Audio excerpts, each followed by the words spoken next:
Assalamualaikum warahmatullahi wabarakatuh. Hadirin hadirat kaum muslimin muslimat yang dirahmati Allah. Dengan rahmatnya Allah, dengan izin dan kuasanya Allah, kita masih diberikan hidup nikmat sehat, yang dimana nikmat sehat itu tidak mampu kita hitung nikmatnya Allah Azza wa Jalla yang telah mengadakan dan menciptakan kita. Beriman kepada Allah adalah berkaitan dengan beriman kepada hal yang goib, yaitu adanya jin, malaikat, dan ruh diri kita. Lalu akal dan pikiran kita inilah yang tidak dapat menjangkau roh kita.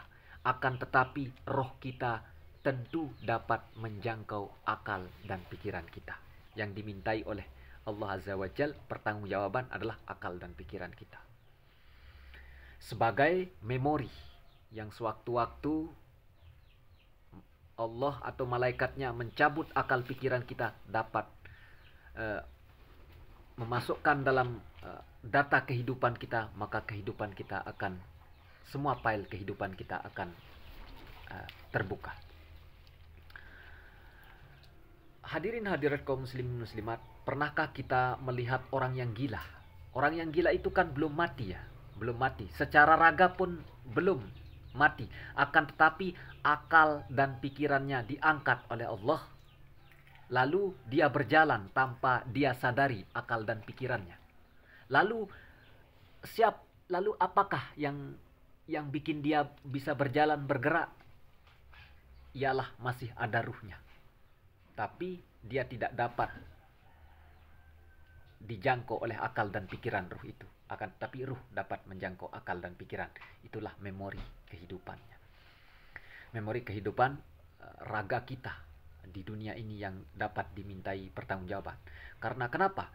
Kalau orang gila tidak dimintai pertanggungjawaban dari akal dan pikirannya, dia tidak dimintai. Akan tetapi setiap hamba Allah yang masih diberikan, tidak diangkat akal dan pikirannya, maka dimintai pertanggungjawaban atas perbuatan dari baik akal dan pikirannya, perbuatan baik dan buruknya.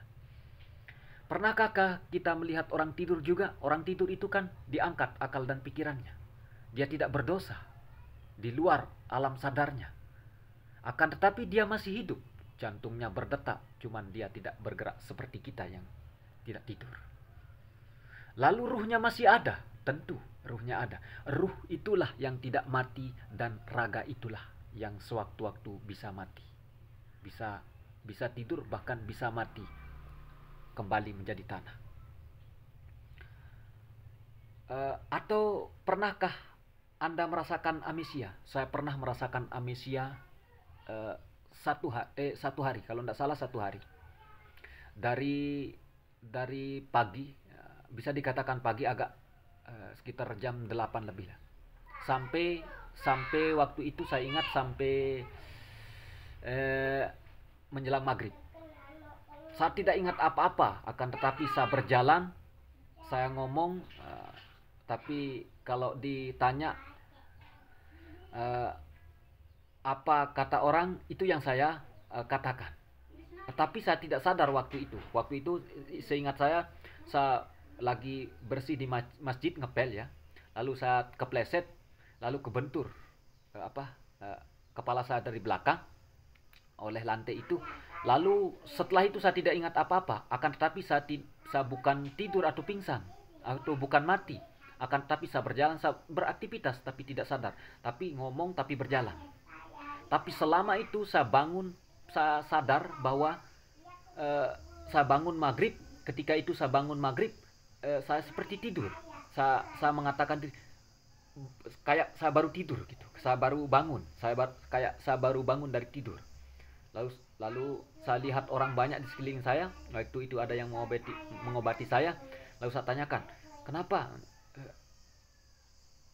Kamu kan sudah kepleset, jatuh dari lantai waktu ngepel di masjid. Dulu masih saya kecil. Tapi saya masih ada akal dan pikiran, pasti ingat lah. Nah, lalu saya rasakan seperti baru bangun. Akan tetapi saya tidak pingsan atau tidak mati. akan tetapi di luar jangkauan akal dan pikiran. Nah, disitulah bahwa ketika kita tidak menjangkau akal dan pikiran kita, tidak menjangkau roh kita, akan tetapi tentu roh kita dapat menjangkau akal dan pikiran. Ibarat kalau HP ya, kalau HP dicabut memorinya, data filenya di sana, lalu dicolokkan ke komputer, lalu semua filenya terlihat tersimpan. Begitulah akal pikiran kita menyimpan segala memori kehidupan yang sewaktu-waktu kita dipanggil oleh Allah, kita wafat, dan bukan tidak bisa juga bahwa malaikat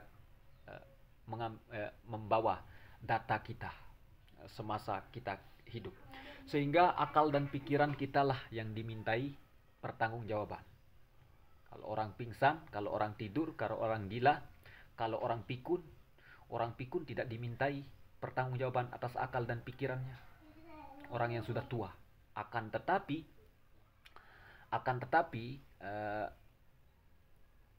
ruh kita dimintai atas memori perbuatan kehidupan kita.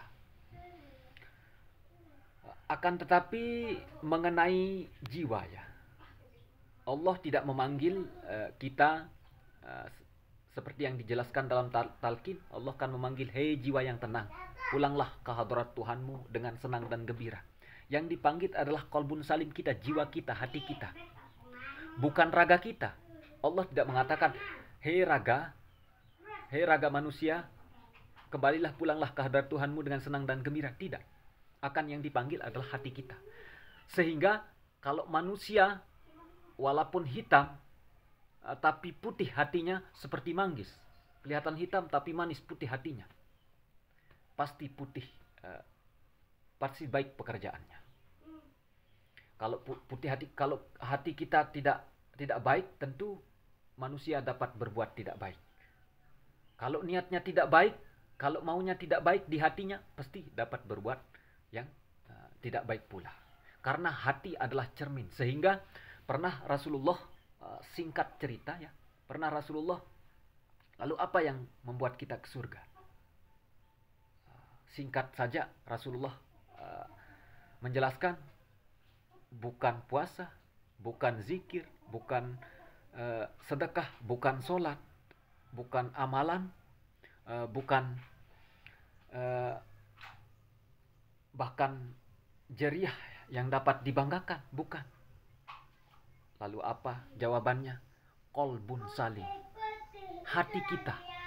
Sehingga apapun yang kita lakukan di dunia ini, bersihkan hati kita, insya Allah pasti perbuatan kita akan baik. Akan tetapi jika kita tidak bisa dan tidak mau membersihkan hati kita, tentu manusia itu dapat berbuat tidak baik, terbersit di hatinya. Entah dia mau iri, bisa dengki. Entah dia mau sakit hati, dia bisa berbuat jahat. Kenapa? Karena hatinya. Lalu yang dimintai apa? Yang kembali apa? Qalbun salim, hati kita, jiwa kita. Hei jiwa yang tenang, pulanglah ke hadrat Tuhanmu dengan senang dan gembira. Kan begitu. Bukan raga ini. Kalau raga ini ya mati, bisa mati. Akan tetapi memori jejak kehidupan kita, akal dan pikiran diminta sebagai pertanggungjawaban atas amal perbuatan yang kita lakukan. Lalu ruh dapat mengenali akal dan pikiran, tentu itu memorinya dia. Akan tetapi memori dapatkah mengenali ruh? Tidaklah dapat akal dan pikiran menjangkau ruh untuk landasan agar kita beriman karena akal dan pikiran. Tapi jika kita benar-benar beriman dengan hal yang gaib, hal yang gaib itu termasuk ruh kita, termasuk nyawa kita, termasuk malaikat, termasuk Allah Azza wa Jalla yang gaib, atau termasuk yang lain, apa yang gaib yang belum kita ketahui, jin. Akan tetapi wajib adanya. Apabila tidak ada yang gaib itu, mustahil saya bisa bergerak. Dan jika tidak ada akal dan pikiran, maka saya tidak akan bisa berbicara dengan teratur atau dengan jelas. Seperti halnya ada orang yang ngeblank akal dan pikirannya, seperti orang gila. Omongannya ngelantur tanpa akal dan pikiran, tapi dia tidak dimintai pertanggungjawaban karena diangkat akal dan pikirannya. Tapi mustahil tidak ada ruhnya. Jika tidak ada ruhnya, dia tidak bisa bergerak dan tidak bisa hidup. Ruh itulah yang tidak ada matinya, yang kekal abadi selamanya, bukan raga kita. Kira-kira paham? Sehingga yang tidak dimintai pertanggungjawaban dalam akal dan pikiran sewaktu apa? Sewaktu adanya orang gila, sewaktu orang pikun, sewaktu orang tidur, sewaktu orang amnesia, hilang ingatannya. Lalu akal dan pikiran kita akan kemanakan apa yang akan kita perbuat. Baik dan buruknya akan dimintai pertanggungjawaban di hadapan Allah Azza wa Jalla. Kalau ini badan saya, ini kan badan saya. Kalau kita telah wafat atau meninggal dunia, tentu pasti saya tidak bisa bergerak, saya tidak bisa ngomong. Diangkat segalanya, akal dan pikiran, memori kita dibawa menjadi data kita. Memori, akal dan pikiran kita dimintai pertanggungjawaban. Lalu raga ini kembali hanya ke tanah. Begitulah diri kita. Dan saya sangat meyakini dan mengimani suatu hal yang gaib. Karena saya banyak juga petunjuk dari hal yang baik secara saya pikirkan, baik secara saya nalarkan, baik secara saya renungkan. Dari sesuatu hal yang gaib itulah kita pun bisa dapat suatu pemikiran dan petunjuk dan suatu apa yang kita lemah untuk meyakini keberadaan jin dan para malaikatnya. Kenapa? Kakek saya sendiri kan orangnya buta huruf, tidak bisa membaca, tidak bisa menulis. Dan sebagian ilmu yang menunjukkan dirinya waktu dia ke kubur ya, dulu kan sering dia ke kubur. Belum ada perkembangan teknologi, belum canggih lah zaman dulu. Nah, sehingga dia pergi ke kubur baluk Tuan Guru Haji Umar. Lalu di sana kelihatan kayak wallahu alam, kayak semacam binatang lah, berwujud putih, kayak seekor, tapi tidaklah percis seperti anjing, akan tetapi kayak begitulah bentuk-bentuknya, akan tetapi putih. Itu bisa dikatakan dari golongan jin. Dari sana dia dapat melihat langsung dan mendengar suara. Lalu diajarkan sifat 20, lalu saya dengar, oh betul. Lalu sebagian doa dan sebagian cara sholat pun, dulu kan dia orangnya tidak pernah ketemu guru, berguru atau tapi akan tetapi dia mendapatkan petunjuk dari hal yang kita tidak lihat dan kita tidak jangkau oleh akal dan pikiran. Dan demi Allah, jika saya tidak beriman tentang hal yang gaib, bisa saja saya menjadi orang yang paling rugi di dunia ini. Kenapa? Karena saya termasuk orang yang pernah melihat suatu hal yang gaib juga. Tidak seperti kakek saya mungkin yang dapat langsung mendengarkan, akan tetapi secara wujud atau secara suara atau secara suara hujan, akan tetapi seakan tidak ada, tapi suaranya jelas, akan tetapi ada suara anak kecil dan sebagainya. Banyak keramaian, akan tetapi kita tidak lihat. Dan dulu juga kakek saya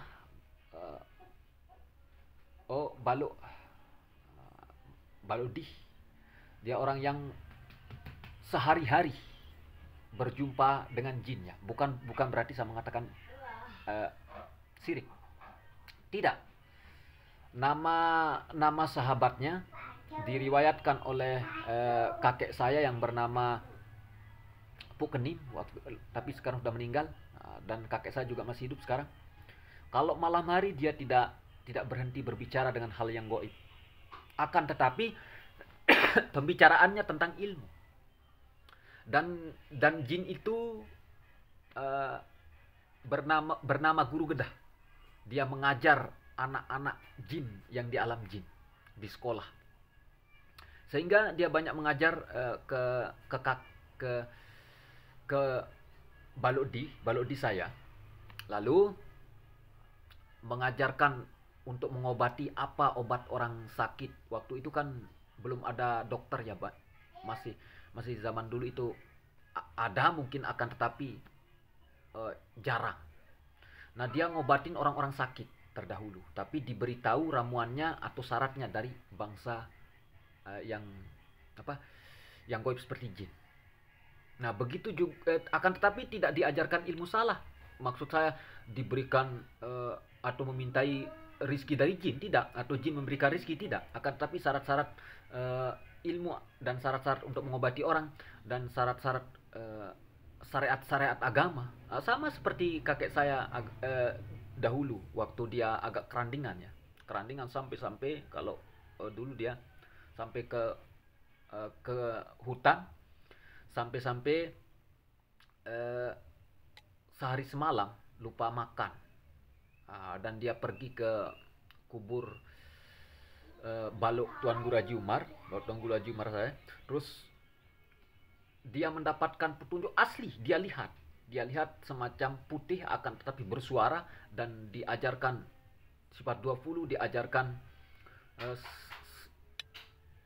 sebagian dari sholat, sehingga kita dapat menambah keimanan kita bahwa suatu hal goib itu ada, dan wajib kita akan kembali ke alam goib setelah kematian kita. Dan seperti yang saya jelaskan tadi, bukan tidak mungkin bahwa diri kita ini sewaktu-waktu wajib, kullu nafsin za'iqatul maut, setiap yang bernyawa pasti akan merasai mati, akan tetapi nyawanya tidak mati, terus kehidupan. Kenapa saya mengatakan seperti itu? Karena amnesia pernah saya rasakan, tapi saya tidak mati, saya berjalan, saya ngomong 1 hari pun dulu. Terus tidur, kita rasakan keluar dari tidur seakan-akan setengah jaga setengah tidak melihat badan, lalu kita sadar. Bukankah kita ketahui akal dan pikiran yang kita tinggalkan? Akan tetapi jiwa, rasa kehidupan ini kita rasakan ada, nyata adanya.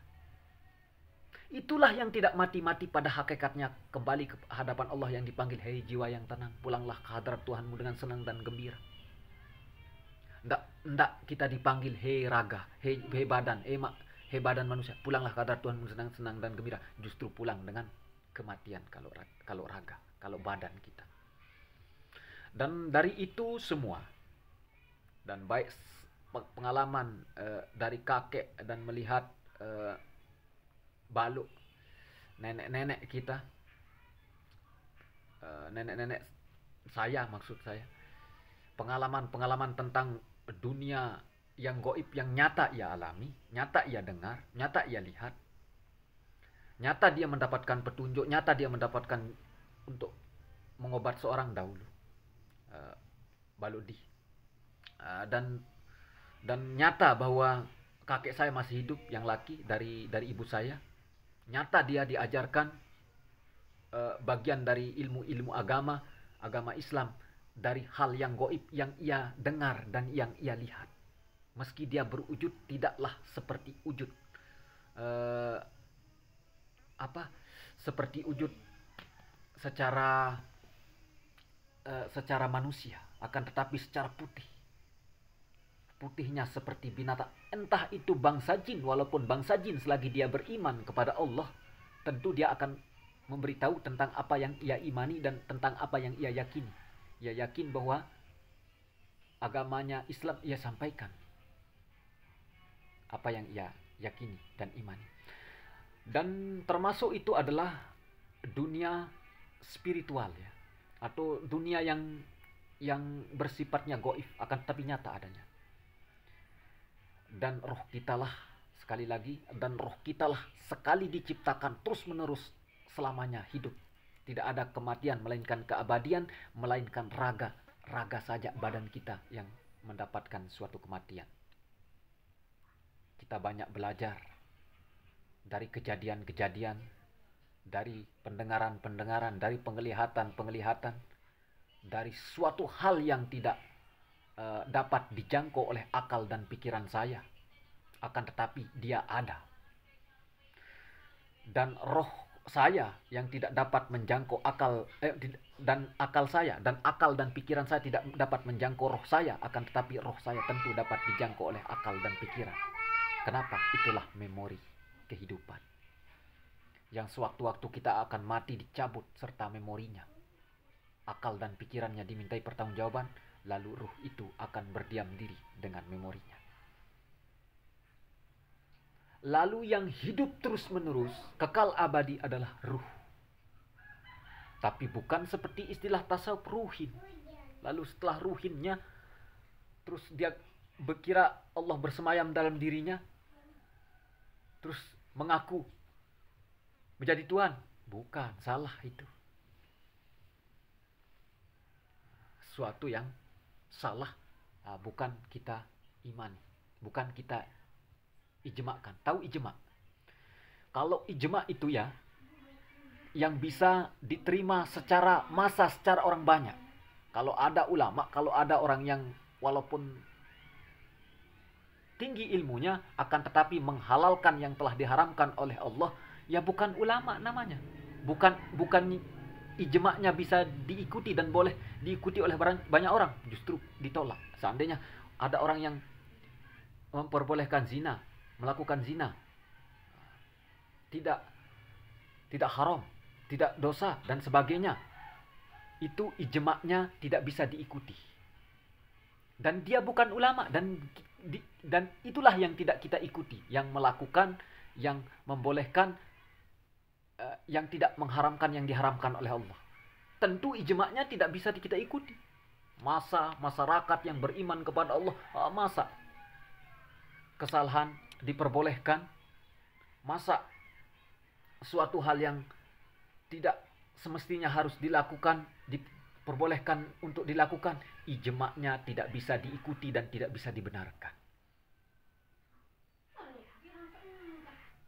Sehingga dalam kehidupan ini, kalau kita tidak ikuti fikih dan akidah, maka dapat bertentangan dengan hadis.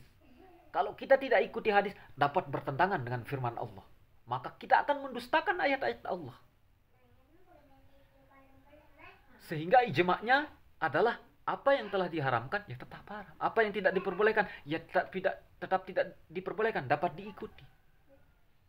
Yang tidak diperbolehkan, lalu disarankan, lalu dilakukan, diperbolehkan, ijma'nya tidak dapat diikuti. Kenapa? Karena kita tahu, walaupun orang berilmu menyuruh kita tidak mungkin mau di suatu jalan yang salah. Seumpamanya api saja, kita tahu, kita lihat, nggak mungkin. Orang bodoh saja disuruh, itu api, coba buang dirimu ke api. Nggak mau lah.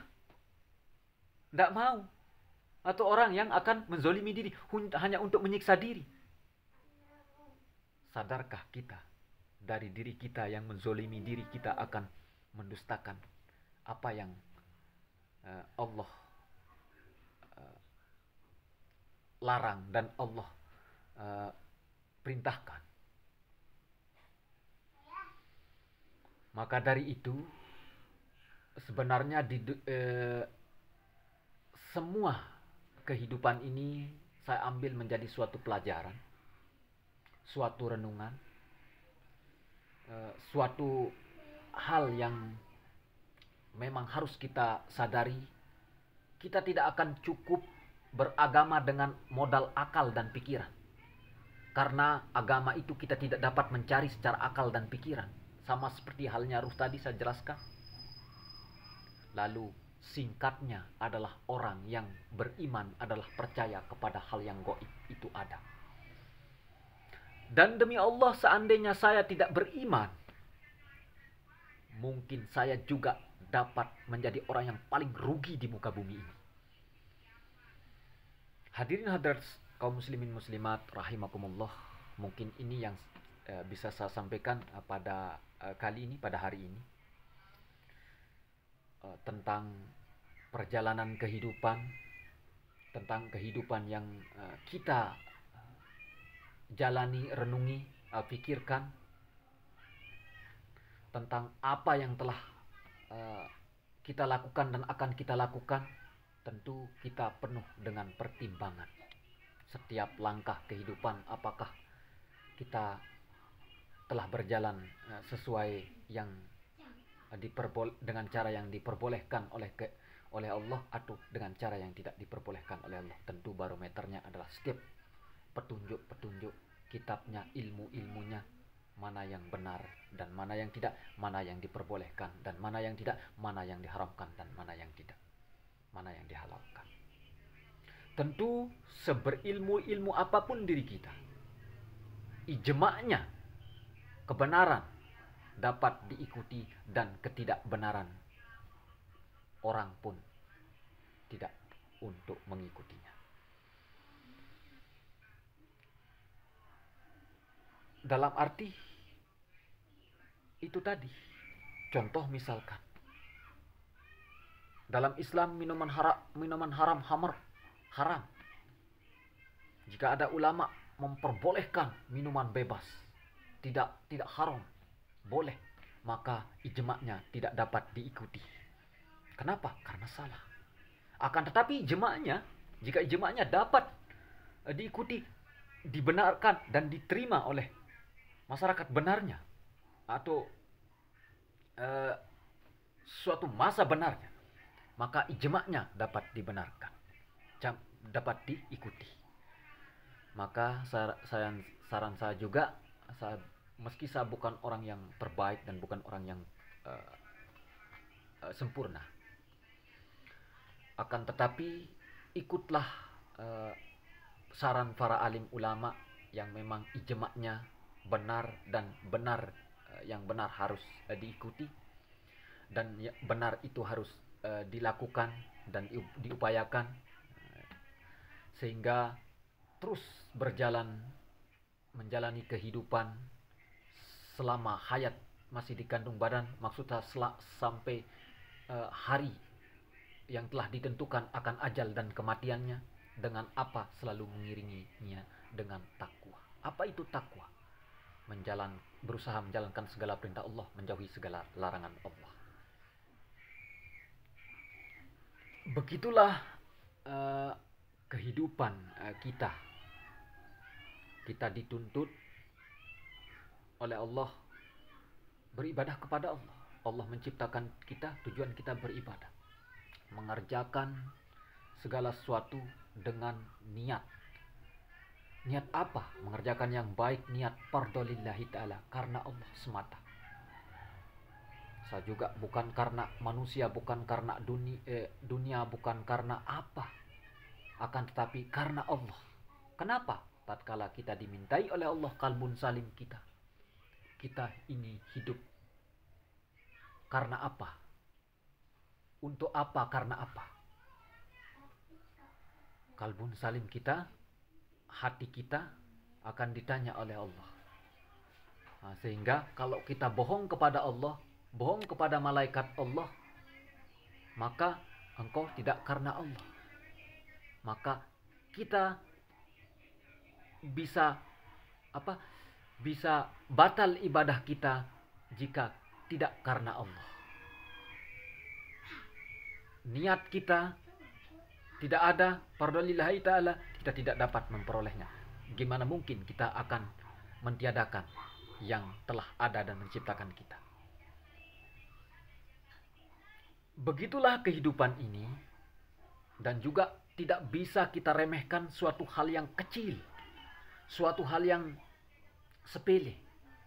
Contoh dasar-dasar diterimanya sholat berawal dari air wudu. Gimana cara kita mensucikan diri kita dari hadas kecil? Gimana caranya? Dari hadas kecil.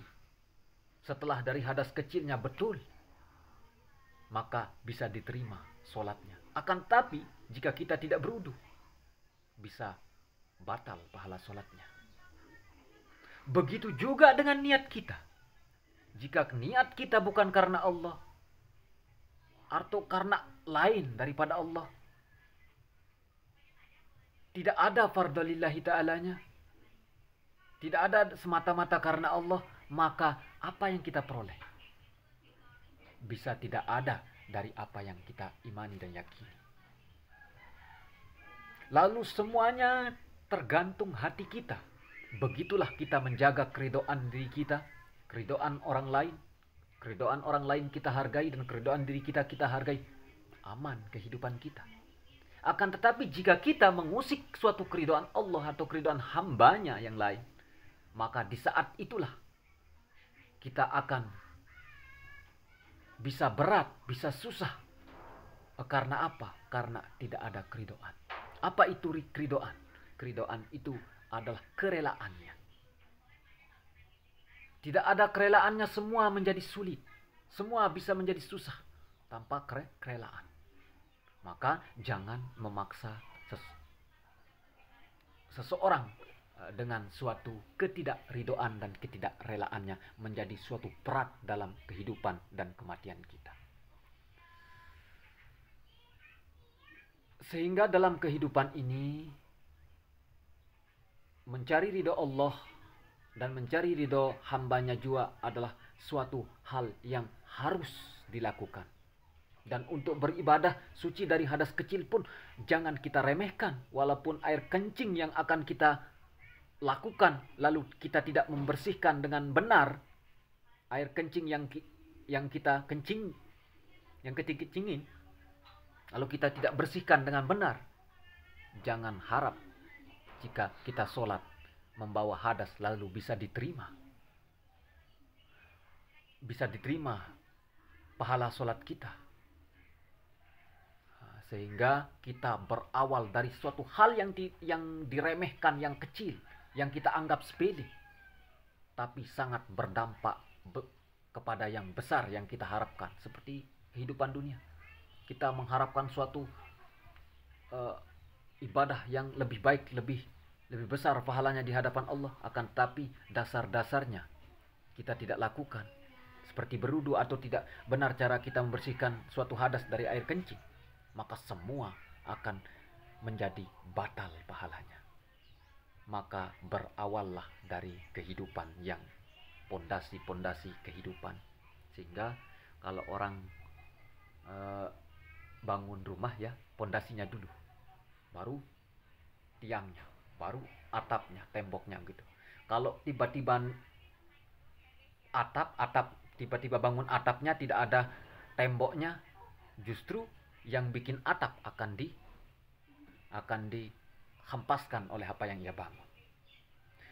Atau tiangnya tidak ada, tidak bisa. Semua harus pondasinya kuat. Lalu dalam kehidupan ini biar kita tidak bermasalah dalam kehidupan, apa pondasinya? Adab berilmu dan jaga su'ul adab, sehingga kehidupan ini akan menjadi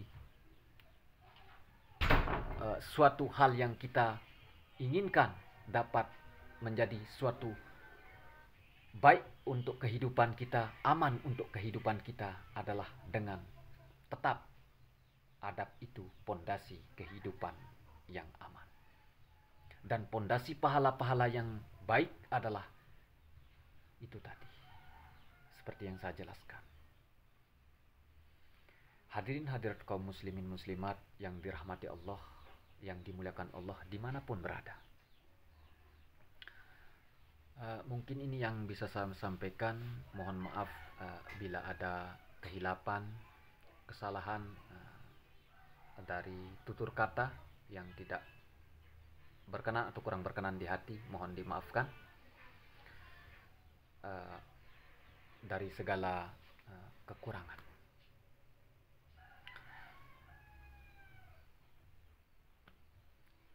Assalamualaikum.